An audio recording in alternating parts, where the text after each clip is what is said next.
So we created this in our minds, false evidence appearing real. We made it real in our minds. That's why Churchill said there's nothing to fear but fear itself. That's the destructive monster. So turn off things that can contribute to your fear. Turn a deaf ear to people that all they can do is talk about how negative things are because they have bought into the consciousness of the world. Start attending workshops, seminars, listening to tapes on a daily basis to begin to recondition your mind, to retrain your thinking. Faith comes by what? Hearing and hearing and hearing. Listen to things that can empower you, that can enable you to create a new reality for yourself and a new life for yourself. You might appear to be strange around most people. You know, most people think you're strange if you're happy today. People say, how you doing? I said, better than good. Whoa, what's wrong with him? Just go around smiling and watch people. Look at this. This is a weird guy over here. Because most people don't smile. Watch them. Look at their faces in the morning. Here we go, another Monday morning. How you doing? Haven't had my coffee yet. Don't ask me. See, these people have not found their purpose in life. That's why they're grumpy. That's why they're miserable. That's why they're so negative. They're hurting and they want to hurt other people. So start practicing using programs for your mind. Seminars, books, workshops.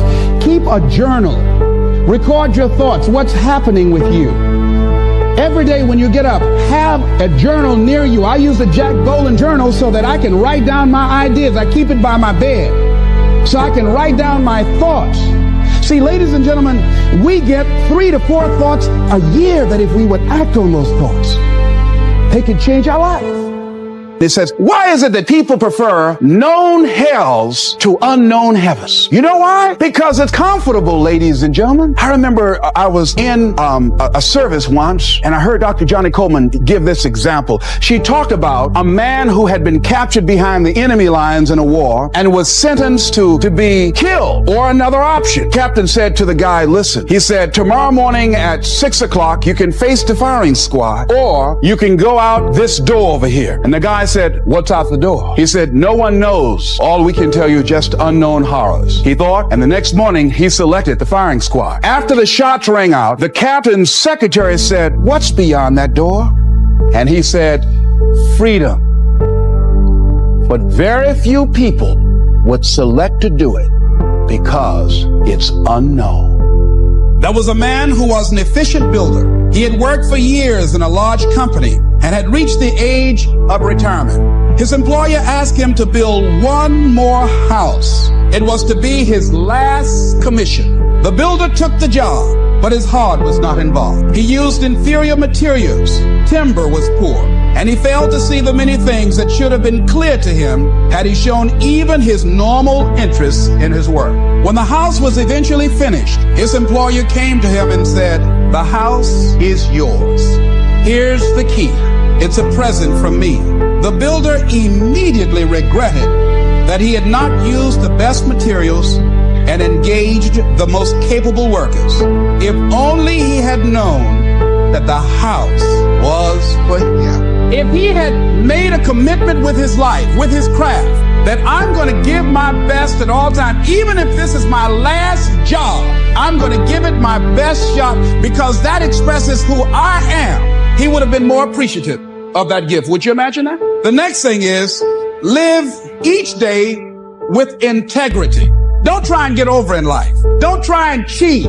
See, a lot of people like to try and cheat. I was with a friend of mine and we went into a service station to get some gas. They gave me back too much change. I discovered it down the road and I was turning around going back. Guy said, you're a fool. Hey man, what when they don't give people enough change? You think they flag the people down? I said, I'm not responsible for them. I'm responsible for me. I went back and I told the guy, excuse me, sir, you gave me a $20 bill too much. I gave it to the guy just took it and walked away, didn't say thank you. The guy in the car laughed, said, I told you, you fool! I'd have kept that. I said, I'm not responsible for his attitude. I don't care. Knowing that he would not say thank you, I would still give it back to him. Because my image of myself says, hey, you don't take something that doesn't belong to you. That's the way my mother raised me. Don't try and cheat. You know, this little bit won't count. Everything counts. A lot of people have been calling me saying, hey, man, I read about you in Ebony. Boy, you're lucky. When you don't have a true appreciation and acceptance for who you are, and you allow yourself to be immobilized by fear, what happens in the process is that you begin to abuse yourself. You begin to sabotage your life. You begin to sabotage your dreams. You begin to unconsciously work against yourself. You become your own worst enemy. So what do you do about that? Well, you begin to realize that your dream and your gifts have so much meaning and so much value for you till your hunger for them will begin to push you past the fear. Your hunger to have them will give you a special drive. As you work on yourself, as you begin to acknowledge your true identity, the true power that you have, the true capacity you have to bring about change, the miracle working power that you have within yourself to do the things that you want to do. When you take them on, I'm reminded of a man who, this gentleman was doing a special study of a special tribe in Africa, headhunters. And he had difficulty in developing a relationship with these tribesmen because of the fact that he had fear. He had fear they were going to take his head. So he worked there for a long time with no effort, no progress in developing a relationship and rapport and being able to achieve a level of trust. So finally one night while he was in bed, he was thinking about it. I said, what is it that you came here to do? What is your life work as a missionary? He said, I wanted to study these tribesmen. So what's the worst thing that they can do to you? Kill you.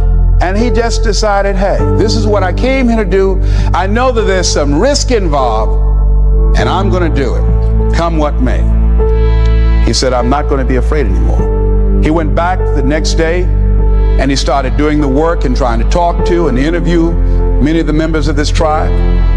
And they began to respond to him. They threw out the welcome mat to him.